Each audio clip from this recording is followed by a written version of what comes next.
Bonsoir, je suis heureuse de vous retrouver aujourd'hui pour vous parler de la loi de l'attraction et en tout cas ce que j'ai pu en expérimenter et vivre dans ma vie par rapport à cette loi de l'attraction, ce que j'ai pu comprendre aujourd'hui et comment j'ai pu de mieux en mieux en faire quelque chose de bien.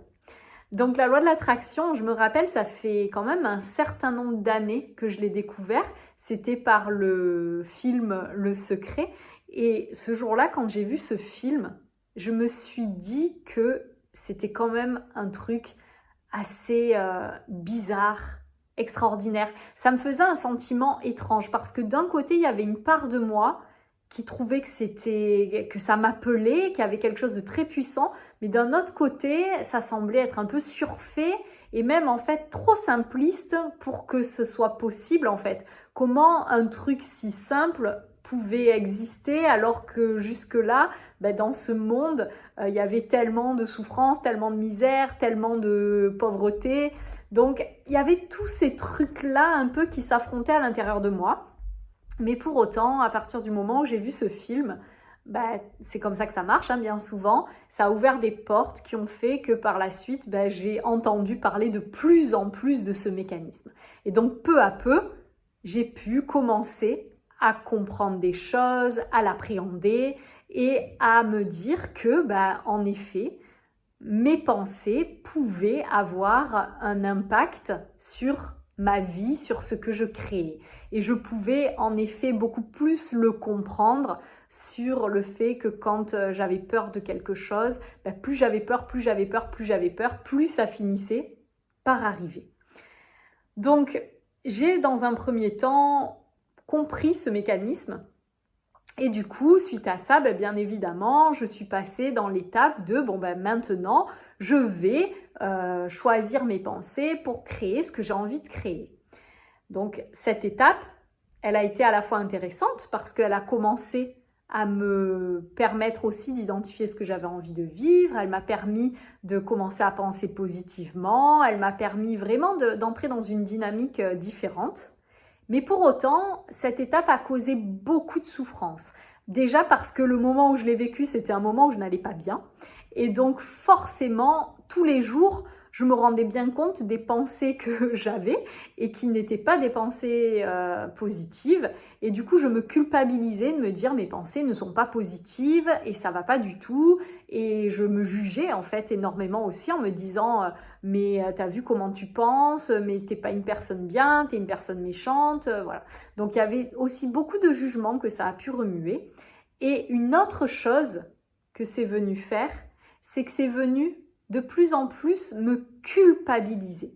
Parce que je me rendais bien compte de mes pensées, j'avais conscience que j'étais à longueur de journée en train de penser à ce qui n'allait pas dans ma vie, à mes peurs, à plein de choses qui me bloquaient.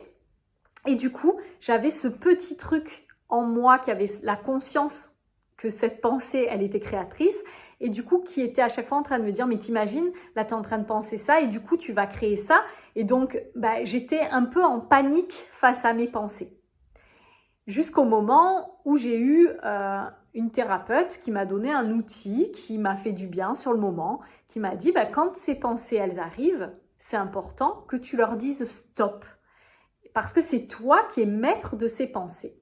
Donc ça a été vraiment quelque chose qui m'a fait du bien, qui m'a parlé et qui m'a permis pendant un premier temps, en effet, à chaque fois que les pensées elles venaient et qu'elles ne me plaisaient pas, je finissais par dire stop. Je finissais aussi, elle m'avait appris à effacer cette pensée, donc j'effaçais cette pensée et je remettais une autre pensée par-dessus. Donc ça me faisait du bien, ça m'apaisait, ça me détendait, mais souvent la pensée, quelques temps après, elle revenait et du coup, je refaisais le même processus et ça finissait quand même par me décourager un peu et par me faire me dire que cette pensée, elle était quand même bien présente et que du coup, elle allait créer quelque chose.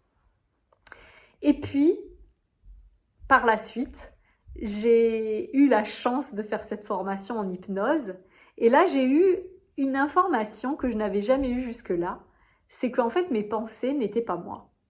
Que j'étais traversée toute la journée par des milliers de pensées, mais que ça ne me définissait pas. Que c'était juste comme en fait, si j'étais un canal, un récepteur qui recevait tout plein de pensées, tout plein de choses qui existaient aussi autour de moi, que je les captais bien évidemment par rapport à ce que j'avais moi à l'intérieur de moi, mais que pour autant ces pensées ne me définissaient pas, ne m'appartenaient pas. Donc ça a été un grand soulagement parce que j'ai pu me déculpabiliser aussi de certaines pensées que j'avais, certaines pensées que je pouvais avoir dans des situations de mal-être et qui me faisaient me dire que j'étais une personne vraiment pas bonne personne, une mauvaise personne, ou que je pouvais avoir des pensées voilà, de haine, des pensées de jalousie, des pensées qui n'étaient pas les pensées que j'avais envie de nourrir en fait. Donc ça m'a beaucoup déculpabilisée. Et aussi, dans cette formation, c'est là que j'ai appris que nous émettions des fréquences en fonction de nos émotions, en fonction de nos états intérieurs. Donc là, je vous renvoie à ma vidéo sur être créateur de sa vie où j'en parle plus en détail. Mais le jour où j'ai compris ça, qu'on était comme j'ai envie de dire un tas de plein d'informations, de plein de fréquences, comme un sac rempli de toutes ces informations-là qui dépendent à la fois de nos antécédents familiaux, mais aussi en fonction de notre propre vie, en fonction aussi de si quelqu'un m'a dit quelque chose et m'a contrarié, du coup que j'ai une certaine émotion à un instant T, etc. Donc toutes ces choses-là qui sont là, présentes en nous, elles envoient des vibrations et en fonction des vibrations qu'elles envoient, on attire les situations qui sont en résonance avec ça. Donc là, ce qui le décrit très facilement, ce que je suis en train de vous dire, c'est que imaginez-vous dans la situation où vous vous réveillez le matin, où vous êtes en colère. Est-ce que ça ne vous est pas déjà arrivé que du coup, vous rencontriez ce jour-là sur votre chemin tout plein de choses qui vont vous mettre en colère? Vous allez vous retrouver sur la route, il va y avoir un embouteillage ou un accident ou quelqu'un qui va vous couper la route, ça va vous mettre encore plus en colère. Vous allez avoir affaire à quelqu'un pour le travail ou autre, et cette personne-là, elle va dire quelque chose qui va vous mettre hors de vous, ça va être injuste ou autre, vous allez être en colère. Donc bref, le moment où vous vous réveillez avec cet état, avec cette émotion-là, qui là pour le coup est assez consciente, vous êtes conscient que ce matin vous êtes en colère, et bien en fait vous allez attirer à vous ces résonances, ces événements, ces personnes qui vont vous faire vivre cette colère. Si par contre, vous vous réveillez et que vous êtes joyeux ou que vous vivez quelque chose qui vous met dans la joie, ben, vous allez regarder le monde autour de vous avec joie, vous allez voir toutes les choses qui vous mettent en joie, vous allez attirer à vous ces personnes joyeuses, ces personnes qui vont vous amener encore plus de joie, ces événements qui vont vous amener de la joie.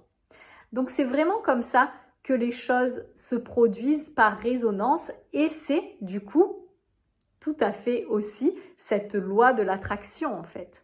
Mais cette attraction qui va au-delà de nos pensées, c'est vraiment par rapport à tout notre être, tout ce que l'on est et du coup tout ce que l'on envoie, tout ce que l'on émet de manière consciente et inconsciente.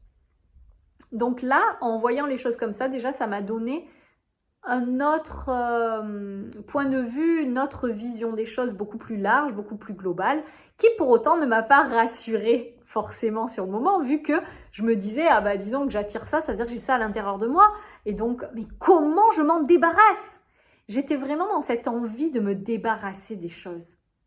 Et puis peu à peu, à force de cheminer, j'ai compris que du coup, ces situations que j'attire, que je crée, en fait, elles me donnent des indications pour transformer en moi ce qui les crée.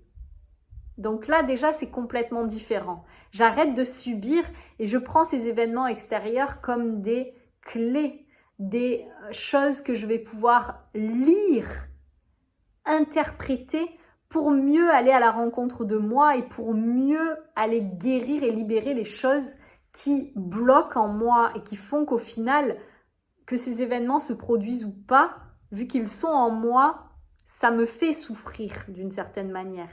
Donc là, en fait, quand j'attire ces choses-là, ça se met en conscience. Donc c'est génial, c'est le moment où ça peut se transformer. Et du coup, par rapport à cette loi de l'attraction, ça m'a aussi fait me dire que plutôt que de dire stop lorsque mes pensées étaient des pensées de peur, des pensées de choses désagréables que je jugeais comme étant négatives se présenter, ben en fait, en les regardant, et là, une nouvelle fois, je vous renvoie à ma vidéo sur traverser ses émotions parce que je suis vraiment rentrée en détail de ça. Ben, en regardant ce qui se présente, en acceptant de regarder cette chose-là et en acceptant de la vivre en fait, de la traverser, de la comprendre, ben en fait, derrière, je peux en faire quelque chose et je peux transformer ma pensée vers le positif que j'ai envie de vivre.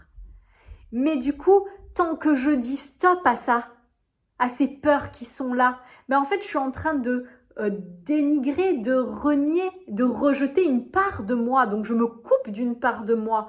Et donc, du coup, je ne pourrai pas vivre en étant dans la plénitude et dans l'épanouissement. Donc, voilà, quand maintenant j'ai une pensée de peur, eh ben cette peur, je prends le temps de lui dire « Bonjour, merci de venir, donc tu me racontes quoi en fait ?» Ok, j'ai peur de ça. Pourquoi j'ai peur? Bon, eh ben quand j'ai peur, bah oui, j'ai peur parce qu'en fait, il pourrait se passer ça, parce qu'il pourrait y avoir ça. Ok, et s'il se passait ça, qu'est-ce que ça ferait encore de plus grave? Ok, je pourrais faire ça, et éventuellement je pourrais mourir. Ok, d'accord. Bon, ben maintenant je l'ai identifié.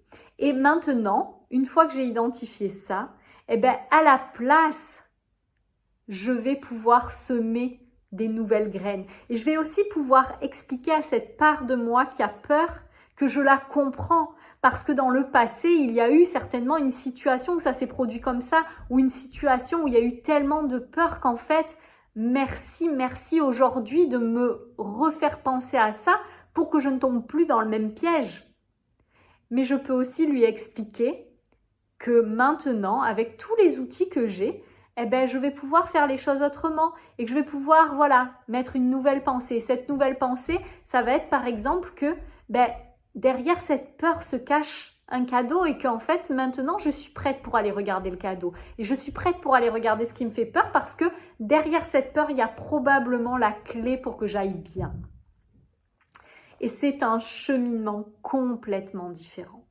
Et à partir de là, une fois que l'émotion, que la peur a été accueillie et que du coup, on a pu poser une nouvelle pensée, une nouvelle chose, ben clairement, ça apaise et clairement là, le pouvoir de l'intention, le pouvoir de l'attraction va prendre toute sa beauté. Même si c'était très beau en fait, hein, dans le fait de créer ce que j'avais en moi et de mes peurs, parce que c'est un énorme pouvoir de se dire que dès qu'il se passe quelque chose en moi, je peux créer un truc. Mais du coup, petit à petit, en apprivoisant ces parts de moi qui sont blessées, ces parts de moi qui ont peur, ces parts de moi que je juge comme étant négatives et désagréables, du coup, ces parts de moi, je peux aussi les utiliser avec tout ce que je suis pour en faire quelque chose de magnifique et utiliser ce pouvoir d'une manière optimale et bonne et agréable pour moi, épanouissante pour moi. Voilà, donc ça c'était vraiment ce que j'avais envie de partager avec vous aujourd'hui parce que je trouve que ce pouvoir de l'attraction et cette loi de l'attraction, tant qu'on n'est pas passé par ces différents moments, il y a vraiment cette période de culpabilisation par rapport à ce que je peux avoir à l'intérieur de moi, par rapport à ce que je peux penser en se disant mais c'est pas possible, regarde ce que tu es en train de penser, mais bien évidemment tu vas la créer cette réalité, ça sera de ta faute parce que tu fais que y penser. Mais en fait, plus on se comporte comme ça et plus on renforce ces peurs et plus on renforce cette part de nous qui a juste besoin une bonne fois pour toutes qu'on l'accepte, qu'on lui fasse un gros câlin, qu'on la réconforte et qu'on lui dise qu'elle a le droit d'exister. Et merci à elle d'être là. Voilà. Je vous remercie pour votre écoute. J'espère que cette vidéo aura pu vous apporter quelques petites graines de réflexion, des graines de compréhension ou toute autre chose. Et puis du coup, vous pouvez retrouver sous ma vidéo toutes les informations me concernant si vous souhaitez me contacter. Je vous souhaite en attendant une très très belle soirée et à bientôt.